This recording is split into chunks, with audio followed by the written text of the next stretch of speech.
ಎಲ್ರಿಗೂ ನಮಸ್ಕಾರ. ಇವತ್ತು ಇನ್ಸ್ಟೆಂಟಾಗಿ ಒಂದು ಇಡ್ಲಿ ಮಾಡ್ತಾಯಿದ್ದೀನಿ. ತುಂಬ ಸಾಫ್ಟಾಗಿರುತ್ತೆ. ತುಂಬ ಗಡಿಬಿಡಿ ಇರೋರು, ಬೆಳಗ್ಗೆ ಇಡ್ಲಿ ತಿನ್ನಬೇಕು ಅಂತ ಇಷ್ಟ ಇರೋರು ಇದನ್ನು ಮಾಡ್ಕೋಬೋದು. ಹೊಸದಾಗಿ ಅಡುಗೆ ಕಲಿತಾ ಇದ್ದರೆ ಅವರು ಕೂಡ ಇದನ್ನು ಮಾಡ್ಕೋಬೋದು. ಹೇಗೆ ಮಾಡೋದು ಅಂತ ನೋಡೋಣ. ಇಲ್ಲಿ ಒಂದು ಬೌಲ್ಗೆ 1 ಕಪ್ನಷ್ಟು ಗಟ್ಟಿ ಅವಲಕ್ಕಿ ಹಾಕ್ಕೊಂಡಿದ್ದೀನಿ. ಪೇಪರ್ ಅವಲಕ್ಕಿ ಬೇಡ, ಗಟ್ಟಿದಾದರೆ ಚೆನ್ನಾಗಿರುತ್ತೆ. ಅಥವಾ ಮೀಡಿಯಮ್ ಅವಲಕ್ಕಿ ಸಿಗತ್ತಲ್ಲ, ಅದನ್ನು ತೊಗೋಬೋದು. ತೊಳೆದು ಇಟ್ಕೊಂಡಿದ್ದೀನಿ.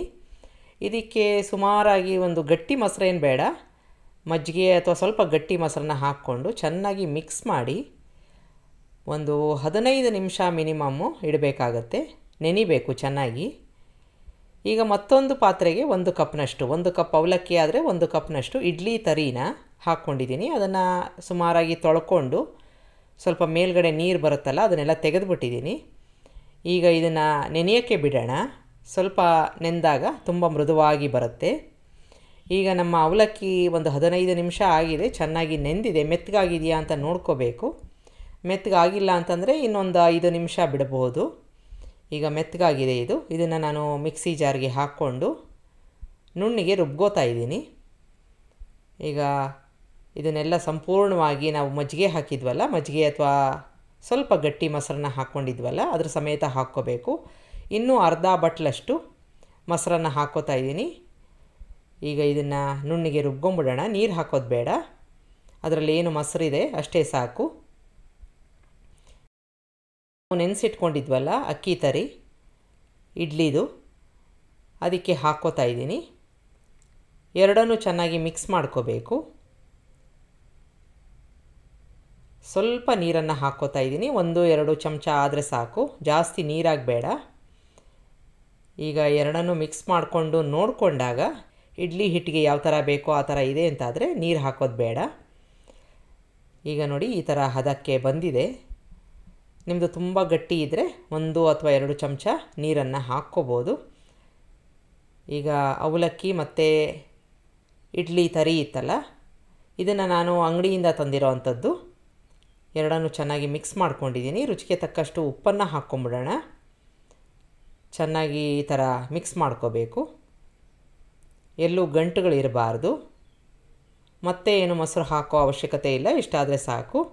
ಈಗ ಎರಡನ್ನೂ ಬೆರೆಸ ಆದಮೇಲೆ ಮಿನಿಮಮ್ ಒಂದು 10 ನಿಮಿಷ ಇಡೋಣ.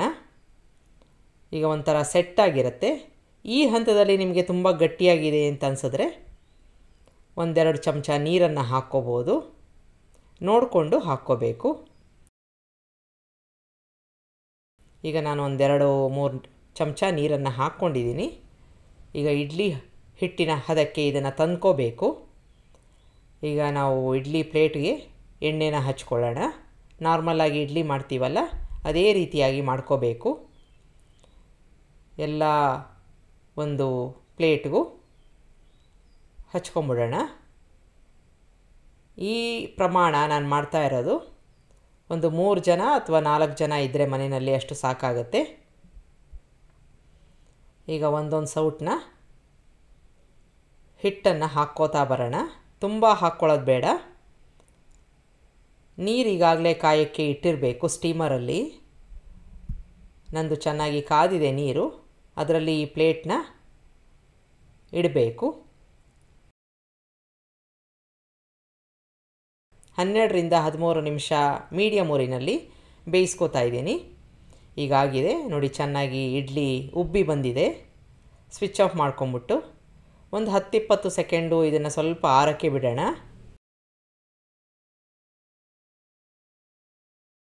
ಈ ಥರ ತೆಗೆದಾಗ ಇಡ್ಲಿ ನೋಡಿ ತುಂಬ ಚೆನ್ನಾಗಿ ಬಂದಿದೆ, ಎಲ್ಲೂ ಕಿತ್ತಿಲ್ಲ. ಜೊತೆಗೆ ತುಂಬ ಮೃದುವಾಗಿ ಇರುತ್ತೆ, ಬೇಗ ಆಗುತ್ತೆ. ಬೆಳಗಿನ ಗಡಿಬಿಡಿಗೆ ಹೇಳಿ ಮಾಡಿಸಿರೋ ಅಂಥ ಒಂದು ಇಡ್ಲಿ ಒಂದು ಸಲ ಮಾಡಿ ನೋಡಿ. ಇದ್ರ ಜೊತೆಗೆ ಯಾವುದಾದ್ರೂ ಒಂದು ಚಟ್ನಿ ಅಥವಾ ಸಾಂಬಾರು, ಚಟ್ನಿ ಪುಡಿ ಕೂಡ ತುಂಬ ಚೆನ್ನಾಗಿ ಹೊಂದತ್ತೆ.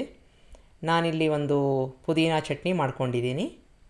ಅದ್ರ ಜೊತೆಗೆ ನಾನು ಚಟ್ನಿ ಪುಡಿ ಕೂಡ ಹಾಕ್ಕೊಂಡಿದ್ದೀನಿ. ನೋಡಿ, ಮೃದುವಾಗಿ ಇರೋ ಅಂಥದ್ದು, ತುಂಬ ಹಗುರವಾಗಿರುತ್ತೆ. ಹೊಟ್ಟೆಗೂ ಕೂಡ ತುಂಬ ಲೈಟಾಗಿ ಇರುತ್ತೆ.